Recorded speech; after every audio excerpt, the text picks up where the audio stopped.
নম্বরকে সঙ্গে নিয়ে বড় হয়েছি। আমরা একটাই কথা জানি যে তু হিন্দু বনেগা না মুসলমান বনেগা, ইনসান কি औलाद है ইনসান বনেগা। আগে মানুষ হবে, তারপর হিন্দু মুসলমান করবে। পেট যদি খালি থাকে না মা, ভগবানের নাম ডেকেও তখন মনে শান্তি আসবে না। মন্দির বানান, প্রত্যেকটা গলি গলিতে একটা করে মন্দির বানান, কিন্তু তার সঙ্গে ভারতবাসীর এমন ব্যবস্থা করে দিচ্ছেন যে মন্দিরের বাইরে বাটি নিয়ে আমাদেরকেই বসতে হবে।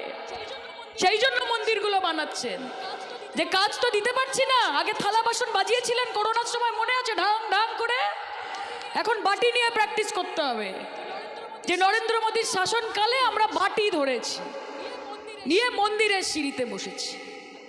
আর পশ্চিমবঙ্গের মাটিতে এসে আপনারা হিন্দু মুসলমান করছেন। হিন্দু মুসলমান, ঈসাই খ্রিস্টান,